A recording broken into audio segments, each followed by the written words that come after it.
Welcome to a deeper conversation. This conversation grew out of the word fear. You heard a small piece of it in the main episode, but the longer conversations are often where we learn why people define a word the way they do. My definition of fear is something that scares you for whatever reason that usually will not allow you to move forward and try it. Fear is a challenge that is either risky or scary or puts you into a fear-based mindset. It's using the fight or flight sensations, things like that. So it totally depends, but it's something that people, if they don't face it or they don't heal from past situations that were scary and were causing them fear, it can not only affect your body, but it can affect your whole life. You carry things through from when you were smaller. Yeah, you talked about childhood wounds. Getting wounded either physically or mentally, and how much that plays into your decisions and your perceptions in life as you grow and get older. Do you have a lived experience with that you'd like to share? I do. And I didn't really realize it until I started working on some of the shadow work or internal work to heal myself. Which was when? When did you start that? Last year. It had come up in conversations a little bit with family and my mom, because I'm the oldest of 5, and so my siblings' experiences, the youngest doesn't remember any of the stuff that I remember growing up. And so our situations as we grew up and our experiences were quite different. Even my sister that's right next to my age, underneath me, doesn't remember all of the situations that I remember. And so I was talking to my mom about what a good job they did and raising us kids, but that I didn't really realize the impact of moving a lot when we were younger, when my dad was in the Air Force, and that I never really felt grounded or safe in a place, and I struggled to make friends everywhere. And so I kind of started to close myself off even when I was younger, and didn't feel safe to make friends with people because I was just going to be leaving again. How often would you guys move? Every 3 years? Oh, it was more than that. I think we only spent 1 year in Vegas. And so there were short periods or long periods. Even when I was a teenager, we moved to Washington. We were only there for the summer. So it did something in me to where I never felt outwardly socializing with people. So I'd be pretty closed off when we'd moved to a new school, and it was hard to make friends. And then on top of, getting teased or whatever, all kids probably go through some type of bullying, but I would remove myself from those situations as best I could. In one school in 3rd grade, I climbed all the way to the top of the flagpole at recess eating time because they couldn't catch me. They couldn't get up there. So I'd spend the whole recess hanging on to the pole and just sitting up there. And as soon as the bell rang, the kids would start to go in, and I'd wait right before the next bell rang for being late. Were they going to hurt you? Oh yeah, they were picking on me, like boys pushing me around and girl body and pulling my hair, just because I was the new kid.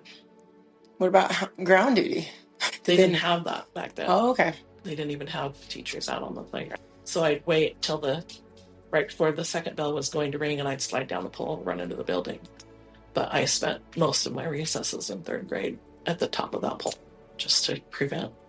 And I get a bird's eye view, and I can watch what's going on, and I noticed all kinds of things about everybody that was down there. So I didn't realize the lack of grounding and the lack of safety that came with that. And so when I started this work about a year ago, I was using a workbook, and it was asking me to think back to one of the times when I didn't feel safe as a kid, and how many times through my life I felt that same exact feeling. And so I kind of charted it out on a lifeline path, horizontally in the book. And there were, I think, 10 or 12 situations all through my life where I felt that kind of traumatic fear and not belonging and all of that. And I didn't realize that it came from those situations when I was younger, and we kept moving around. And so it helped me unlock and in my life when I was getting older, what in those situations that I experienced that same feeling, what was it about those situations? So then I started to think more deeply about those situations and how I handled them, and then started to put in positive ways to how I would handle those now. And so it made me really think about what patterns do I have, they're not even conscious patterns. Some of them are subconscious. Why do I shy away from certain things? Like if I go to a party, if I'm not there with somebody, 3 or 4 people that I know, I will sit and just observe. I don't talk to people. So I'm not one of those butterflies that goes and talks to everybody. But if I know more people there, I will. But it shaped my whole personality. And then what did it feel like when you started to understand what that was? First, I had to kind of think back and talk to my inner self, my child, go back to that age and tell myself that little girl is okay and safe now, and it's okay to let that go, and that I will protect her from those same feelings going forward, and just kind of comforting that inner child so that fear starts to resolve itself a little bit. And it doesn't happen overnight, but as I was doing this, I noticed that I was more assertive at work. I wasn't scared to voice my opinion as much as I had been. That's sometimes very challenging because a lot of women don't sit at the table assertively. They sit back and observe. And so I saw places in my work and in my personal life where I wasn't speaking my mind. I wasn't giving myself a voice because some of that still made me sit back and observe rather than talk. Yeah. So I worked through it, and part of it I think might be where I'm at in my life too. A lot of women, when they get older, they realize what's important, what they will tolerate, what they won't tolerate. And a lot of people talk about it in the menopause phase, but I think everybody gets to a point in their life where they realize, what do I value? What do I feel is really important? And what do I no longer want to be doing? Yeah. Most of the time I would just be quiet, or especially I remember being in schools, in classes, and I knew the answer, but I never wanted to raise my hand. In case you were wrong. Because I already felt like an outsider, and so I didn't want to put the spotlight on myself even more, and especially not be wrong. What else has helped you? There's some around just fear of, and this is funny because back when we were little, we used to run around and play outside at night, but just the fear around being unsafe, possibly being kidnapped, things like that. There were things growing up where you start to notice the little things of, I don't feel safe, or this feels weird, or are all the doors and windows locked, things like that. And I kind of grew into that as an older person, just trying to ensure my own safety and my family's safety. And because I was the oldest child, I think I had the mother hen, personality as well.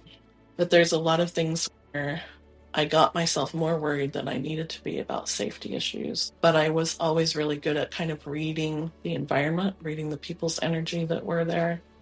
And if something struck me as totally off or scary and my fight or flight would kick in, I was very used to that with being bullied. And so I could tune into that pretty easily.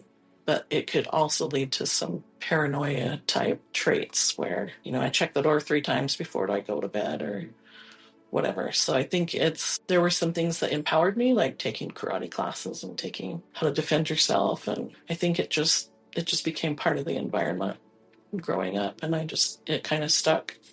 Yeah. It's interesting what your environment does. Yeah.